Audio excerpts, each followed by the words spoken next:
بھائی دوستوں بزرگوں، حضرت سلمان فارسی رضی اللہ تعالیٰ عنہ روایت فرماتے ہیں کہ جب شعبان مہینے کی آخری تاریخ ہوتی، حضور پاک صلی اللہ علیہ وسلم صحابہ کرام کے سامنے رمضان کے بارے میں رمضان کی فضیلت کا تذکرہ فرماتے ہیں، اور یہ اس لیے ہوتا تاکہ رمضان کے مہینے کی پوری قدر کی جائے، رمضان کے مہینے کے اندر سستی سے اور کاہلی سے بچا جائے۔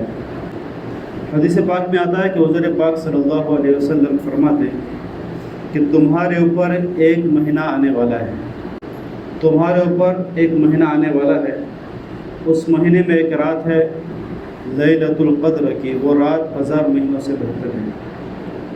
اس کے دن کے روزے کو اللہ نے تمہارے اوپر فرض فرمایا اور رات کی عبادت کو تم پر سنت فرمایا، اور یہ مہینہ صبر کا مہینہ ہے اور صبر کا بدلہ جنت ہے۔ تو اس طریقے سے حضور پاک صلی اللہ علیہ وسلم نے، لمبی حدیث ہے، رمضان کی ترغیب کے بارے میں، رمضان کی فضیلت کے بارے میں صحابہ کرام کو متنبہ فرماتے ہیں تاکہ رمضان مبارک کا جو مہینہ ہے، اس مہینے کی جو عبادت ہے اس میں سستی کرنے سے انسان بچ جائے۔ رمضان مبارک کا مہینہ اللہ تبارک و تعالیٰ نے اس کے روزے کو امت مسلمہ کے اوپر فرض فرمایا، اور اس کی فرضیت کیوں نازل کی گئی؟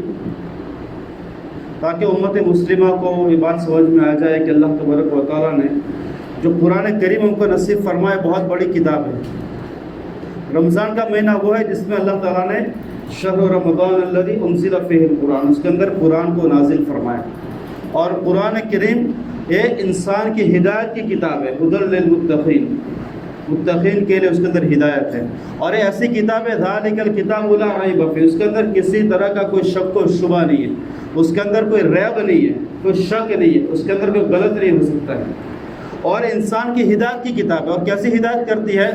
ان القرآن یہدی للتی ہی اقوم، ایسی ہدایت کرتے ہیں جو بالکل سیدھی ہدایت ہے، اس کے اندر کوئی ٹیڑھا پن نہیں ہے اور اس کے اندر کوئی کجی نہیں ہے، ایسی ہدایت کرتی ہے۔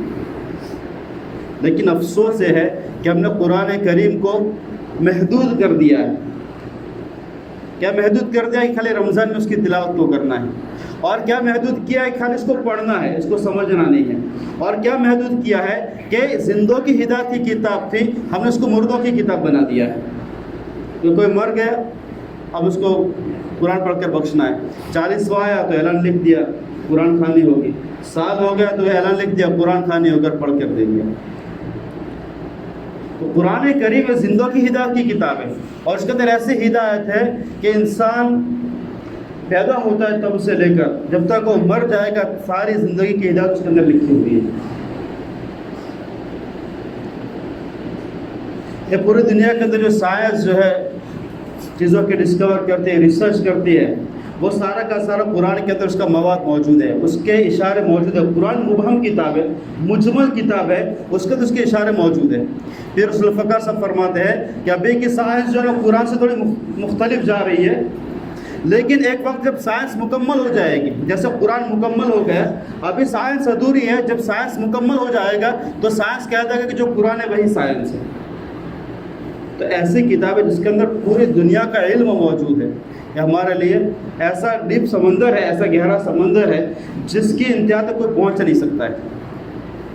تو اللہ تبارک و تعالیٰ نے فرمایا کہ ایک قرآن ایسی کتاب ہے، اس کو جس مہینے کے اندر نازل کیا، اگر وہ مہینہ تمہارے اوپر آ جائے تو اس مہینے کی قدر یہ ہے کہ تم اس کے اندر روزے رکھو۔ فمن شہد منکم الشہر فلیصم، جو تم میں سے اس مہینے کو پائے تو اس کا روزہ رکھے، اس کا احترام کرے۔ اور اس کا احترام کیا ہے کہ دن کے اندر کھانے سے رک جائے، پینے سے رک جائے، بیوی کے پاس جانے سے رک جائے۔ اور روزوں کی فرضیت اس لیے ہے، اللہ تعالیٰ فرماتے ہیں پھر جو انسان اس مہینے کی قدر کرے گا، اس کے روزے رکھے گا، اللہ تبارک و تعالیٰ اس کو بہت بڑے انعام سے نوازے گا۔ اور وہ انعام کیا ہے؟ لعلکم تتقون، تاکہ تمہارے اندر تقویٰ آ جائے، تمہارے اندر اللہ کا خوف آ جائے۔ اور تقویٰ کیا ہے؟ کہ انسان کے اندر اللہ کا خوف پیدا ہو جائے، یہی تقوی ہے. اور جب انسان کے اندر تقوی آ جائے گا تو اللہ تعالیٰ فرماتا ہے قرآن کریم کے اندر وَمَن يَتَّقِ اللَّهَ يَجْعَلْ لَهُ مَخْرَجًا وَيَرْزُقْهُ مِنْ حَيْثُ لَا يَحْتَسِبُ وَمَن يَتَوَكَّلْ عَلَى اللَّهِ فَهُوَ حَسْبُهُ. جب تمہارے اندر تقوی پیدا ہو جائے گا، تقوی پیدا کرنے کا ذریعہ اللہ نے دیا اور اس ذریعے پر انسان نے عمل کیا، اس کے اندر تقوی پیدا ہو گئے. اب اللہ کہتے ہیں تمہارے اندر تقوی پیدا ہو گئے، اللہ تمہارے لیے ایسی جگہ سے راستے نکالے گا جہاں سے تم کو گمان بھی نہیں ہوگا. انسان پریشان ہو جاتا ہے، اب یہ ہو گیا، یہ آ گیا، اب یہ آ گیا، یہ پرابلم آ گیا. اللہ تعالیٰ فرماتا ہے اگر تمہارے اندر تقویٰ ہوگا اللہ تعالیٰ تمہارے لیے ایسی جگہ سے راستے نکالے گا جہاں سے تم کو گمان بھی نہیں ہوگا. یتق اللہ یجعل لہ مخرجا ویرزقہ من حیث لا یحتسب. اور ایسی جگہ سے تم کو رزق دے گا جس کے بارے میں تم نے سوچا بھی نہیں ہوگا. ومن یتوکل علی اللہ. اور جو اللہ پر بھروسہ کرے گا اللہ اس کے لیے کافی ہو جائے گا.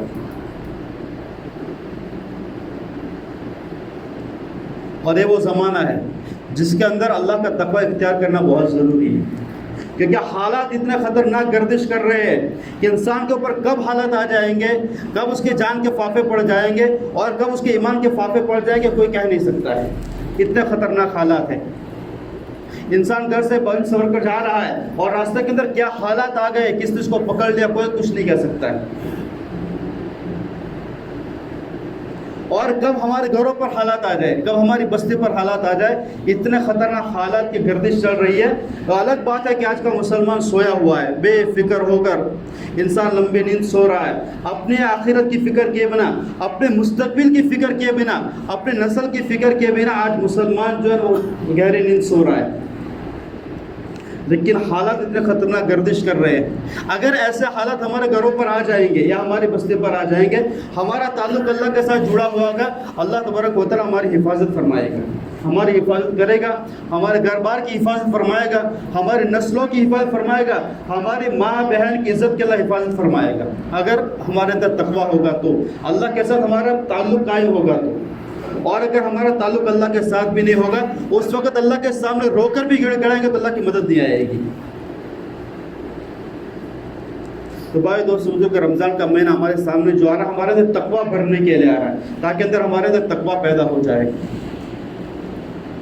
اور مسلمان کی جو جان اور مال ہے جس کے اوپر ہم اترا رہے، اے مسلمان کی جان اور مال اللہ تعالیٰ نے اس کو آفر کیا ہمارے ساتھ. ان اللہ اشتری من المؤمنین انفسهم واموالهم بان لهم الجنہ، کہ جو مسلمان ہے ہم نے اس کی جان اور مال کا سودا کر لیا ہے اور اللہ تبارک و تعالیٰ نے ہماری بولی لگا دیا کہ میں تم کو جنت دوں گا تمہاری جان اور مال کے بدلے کے اندر.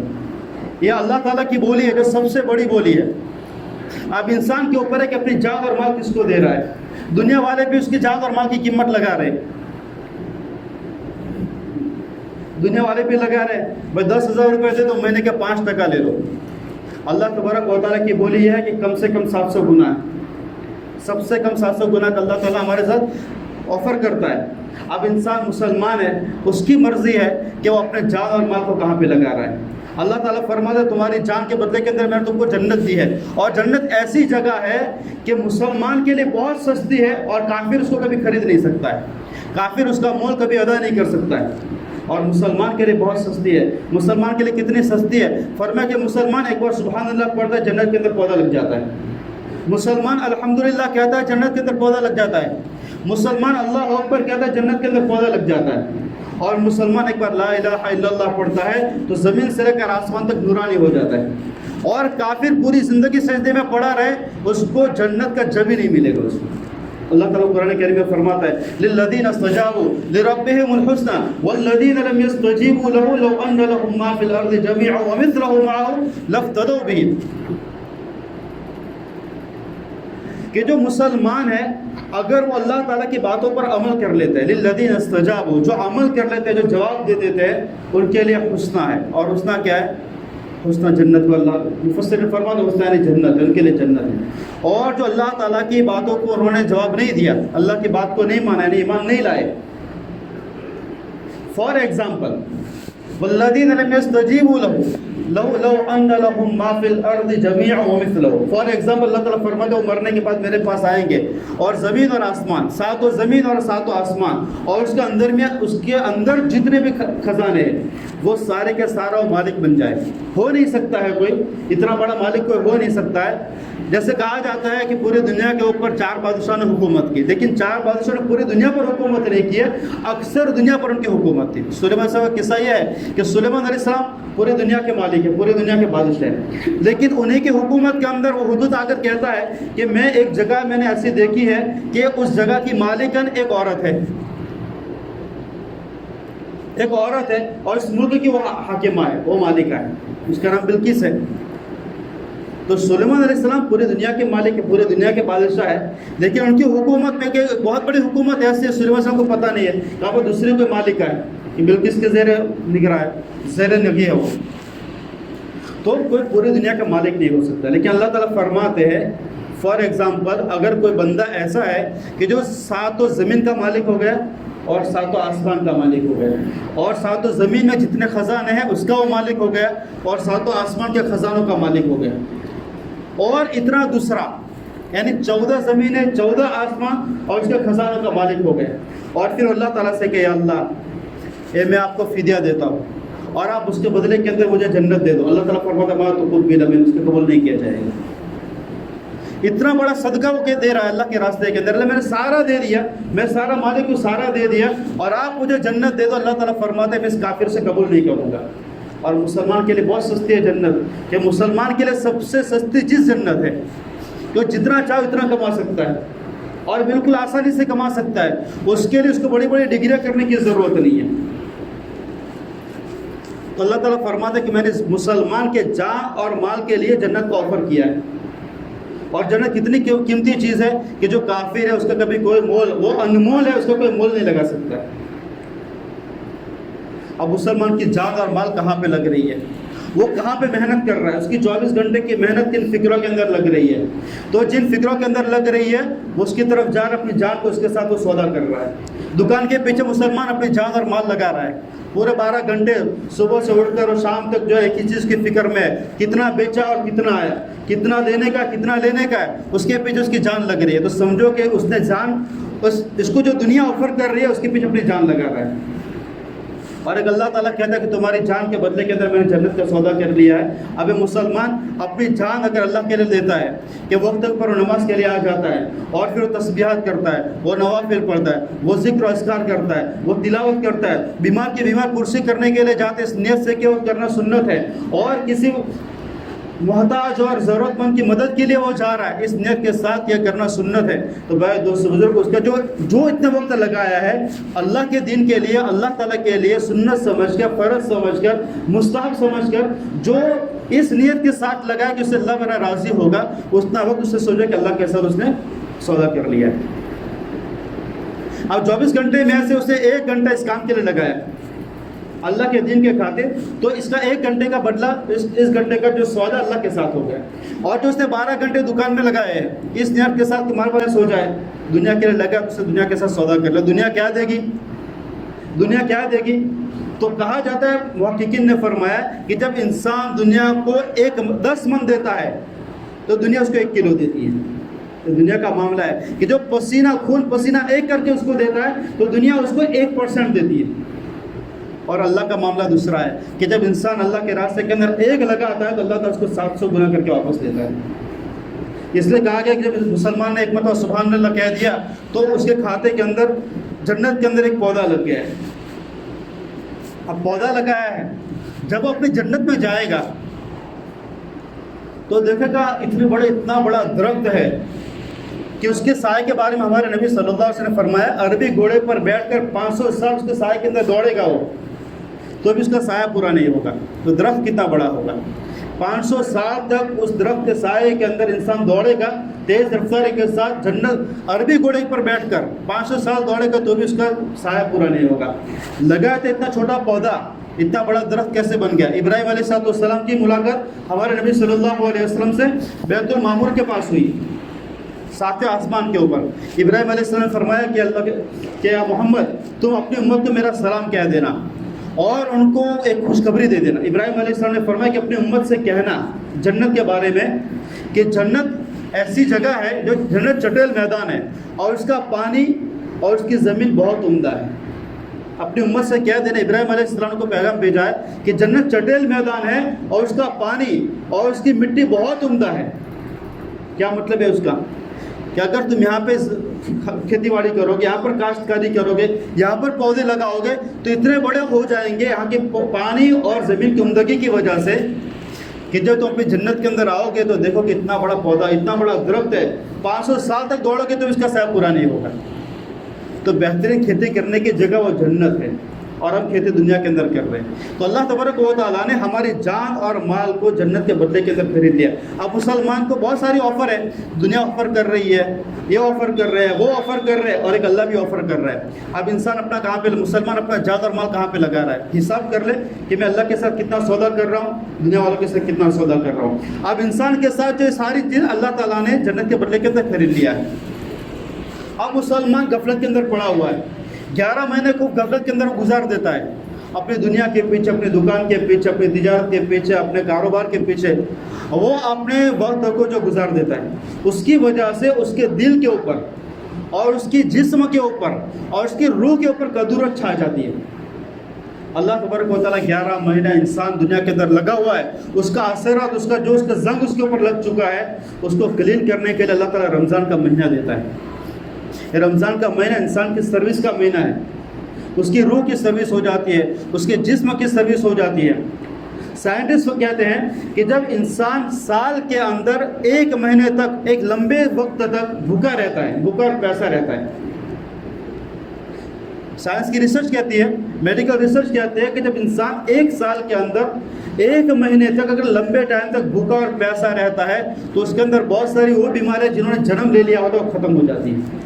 بھوک اور پیاس کی وجہ سے پیٹ کے اندر پلنے والی بیماریاں ختم ہو جاتی ہیں۔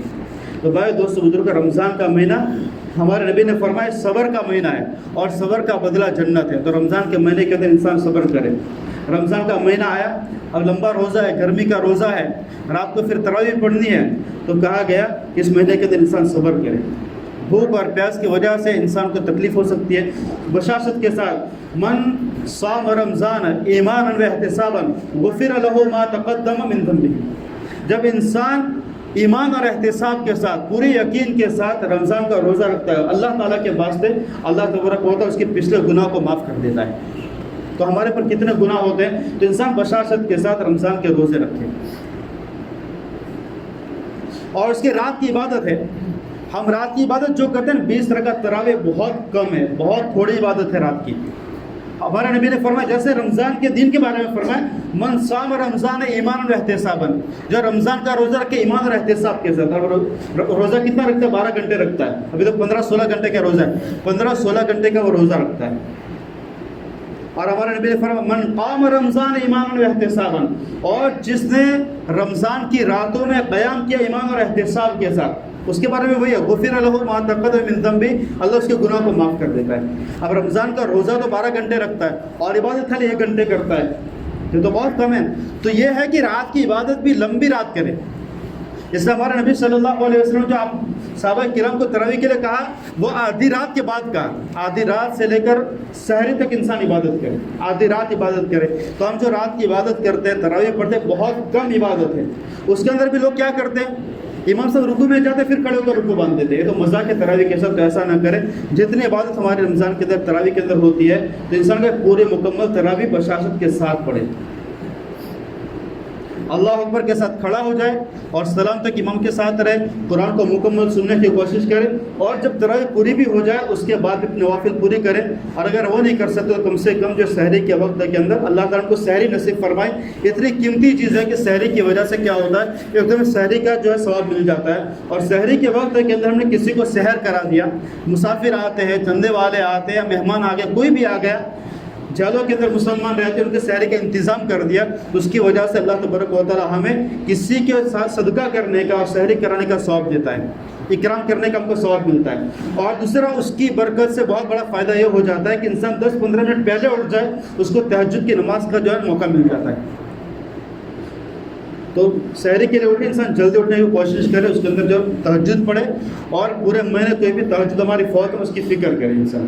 تو رمضان کا مہینہ ہمارے پاس جو آتا ہے بھائی دوستوں بزرگوں، یہ جو ہم سے غفلت ہوئی پورے 11 مہینے، تو اس کی تلافی کے لیے آتا ہے کہ انسان اللہ تعالیٰ کے ساتھ اپنی جان اور مال کا جو سودا کرنے والا ہے، اب اس نے پورے 11 مہینے اس کے اندر بہت سستی کی ہے، اب 1 مہینہ آیا اس کے اندر خوب اللہ تعالیٰ کے ساتھ عبادت کرے، اپنی جان کا سودا ہو جاتا ہے کہ جان پورے دن انسان جو ہے بھوکا پیاسا رہتا ہے، یہ چند اللہ کے لیے لگا رہا ہے، اللہ اس کے بندے کے اندر اس کو جنت دے گا. اور رات ہے اس کے اندر جو انسان جان لگا رہا ہے، تراویح پڑھ رہا ہے، نفلیں پڑھ رہا ہے، تلاوت کر رہا ہے، اس کا ثواب ملے گا.